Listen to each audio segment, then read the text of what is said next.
ஒரு சமயம் பழனியில் இருந்த என்னை, அதாவது குருவை, திடீரென்று ஸ்ரீவில்லிபுத்தூர் ஒரு மலைப்பகுதியில் வெறும் பாதங்கள் மட்டும் வைக்கக்கூடிய இடத்திலே குருநாதர் எம்மை கொண்டு நிறுத்தி வைத்து விட்டார்.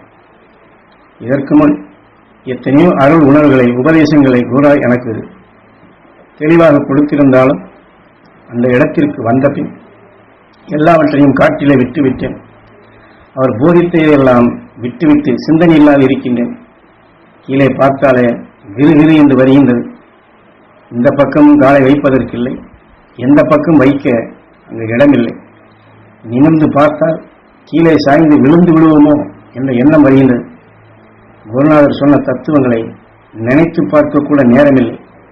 குருவை மறந்து என் உடலை பற்றி இச்சைக்கு வந்துவிட்டேன். என் குடும்பத்தையும் எண்ண ஆரம்பிக்கின்றேன்.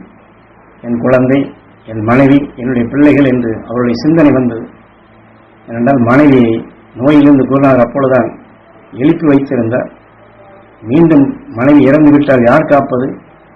பிள்ளைகள் அனைத்தும் சிறியவர்களாக இருக்கின்றார்களே, அவர்களுக்கு யார் நல்லதை சொல்லி காப்பது என்று இன்றைய சிந்தனைகள் எனக்குள் வர ஆரம்பித்துவிட்டது.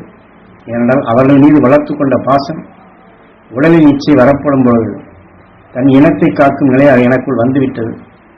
பதட்டமாகின்றது, வேர்வையோ அதிகமாகின்றது.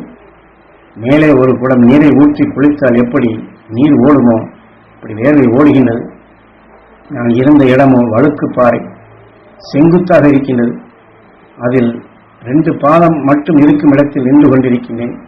கால் வழுக்கும் நிலையும் வருகின்றது. எதையாவது பிடிக்க வேண்டுமென்றால் வழுக்கிவிட்டால் என்ன செய்வது? நான் தொங்கத்தான் வேண்டும். தப்பித்து கீழே இறங்கும் பாதையும் இல்லை, குதித்தால் தான் இறங்க முடியும் என்று இப்படி என்னுடைய எண்ணங்கள் பலவாறு ஓடிக்கொண்டுள்ளது. என் வீட்டை எப்பொழுது பார்ப்பது, என் மனைவி பிள்ளைகளை எப்படி பார்ப்பது என்று சந்தேகமே வந்துவிட்டது. அந்த இடத்தில் அப்படி ஒரு தவிப்பு நிலை, தவித்துக் கொண்டிருக்கின்றேன். நீ எத்தனை நாள் இப்படி வேதனைப்படப் போகின்றோமோ, என்று உயிர் பிரியுமோ அதுவரை இந்த வேதனையை அனுபவிக்கத்தான் வேண்டும். வெயில் அடிக்கின்றது, தண்ணீரோ தாகமாக இருக்கின்றது, உணவு இல்லை. இப்படிப்பட்ட சூழ்நிலையில் தான் இருக்கின்றேன். இப்படிப்பட்ட இம்சையான நிலைகளுக்கு அழைத்து சென்றுதான் பல உபதேசங்களையும் பல உண்மைகளையும் மாமகர் ஈஸ்வராய குருதேவர் எமக்கு அனுபவபூர்வமாக காட்டுகின்றார். என்னால் இந்த இடத்திலே இப்படி நிற்பதற்கு முன் மந்திரம் செய்வதை பற்றியும் மந்திரவாதிகளை பற்றியும் நிறைய சொல்லிக் கொண்டிருந்தார் குருநாதர். மந்திரவாதி எப்படியெல்லாம் ஆள்களை இன்னொரு பக்கம் மாற்றுகின்றான், பெரும் கல்லையும் பாறைகளையும் தூக்கி எறிகின்றான், அமானுஷ்யமான வேலைகளை செய்வான், மக்களுக்கு இடைஞ்சல் செய்வான் என்பதையெல்லாம் நேரடியாக உணர்த்தி கொண்டிருந்தார். இதையெல்லாம் முதலிலே சொல்லி இருந்ததால் எவனோ ஒரு சக்தி வாய்ந்த மந்திரவாதிதான் நம்மை இப்படி சிக்க வைத்து விட்டான். மந்திரவாதியிடம் சிக்கிவிட்டோமே, தெரியாமல் போய்விட்டதே.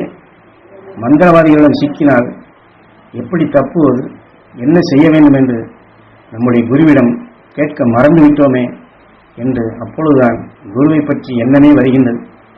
உடலில் கடும் அவஸ்தைகளை கண்டபின் குருவிடம் கேட்காமல் விட்டுவிட்டோமே என்று அப்பொழுதுதான் குருவின்பால் நினைவாற்றல் வருகின்றது.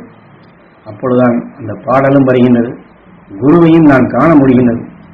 மனமே இனியாகிலும் மயங்காதே, பொல்லா மாநில வாழ்க்கையில் தயங்காதே, பொன்னடி பொருளும் பூமியில் சுகமோ, மின்னலைப் போல மறைவதை பாராய், நேற்றிருந்தால் இன்று இருப்பது நிஜமோ, நிலையில்லாத இந்த உலகம் உனக்கு சலமா என்று இந்த பாடலை பாடிக்கொண்டு குரு வருகின்றார்.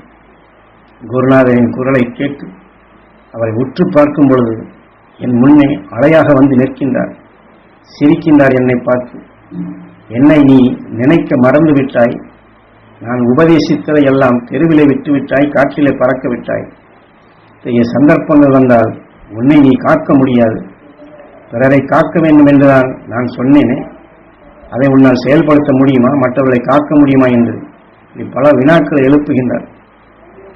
ஏனென்றால் எம்மை இப்படித்தான் சிக்கலான இடங்களிலே நிறுத்தி வைத்து பல உண்மைகளை காட்டி அதில் காக்கக்கூடிய சக்தியாக அருள் உணர்வுகளை எவ்வாறு பெற வேண்டும், அந்த நேரத்தில் எப்படி அதை நுகர வேண்டும், அதை வலிமையாக தனக்குள் சேர்க்க வேண்டும் என்று குருநாதரிடம் விளைந்த அந்த உயர்ந்த சக்தியை அதை ஏங்கி பெறும்படி செய்வார்.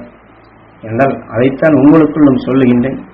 குருநாதரிடம் விளைந்த அந்த உயர்ந்த சக்தியை வேண்டி ஏங்கி நாம் பெறுவோம் என்றால் நமக்குள் பதிந்த அருள் உணர்வுகளுக்கு ஊக்கமாகி உணவின் அலையாக அதை நாம் பருகி தன்னை காட்டிலும் மற்றவர்களை காட்டிலும் எல்லோரையும் காக்கக்கூடிய சக்திகளாக அந்த ஆற்றல் பேராற்றலாக வரும். இதைத்தான் குரு எம்மை அந்த திருவில்லிபுத்தூர் மலையிலே 2 கால் பாதம் வைக்கும் இடத்திலே நிற்க வைத்து தன்னையும் பிறரையும் உலகையும் உலக மக்களையும் காத்திடும் சக்திகளை பற்றி உன்னதமான உணர்வுகளை ஊட்டி உயர்ந்த சக்திகளை பெறுவதற்குண்டான சந்தர்ப்பத்தை ஏற்படுத்தி அங்கே உபதேசித்தார். அந்த ஆற்றலை நாம் எல்லோரும் பெறுவோமாக.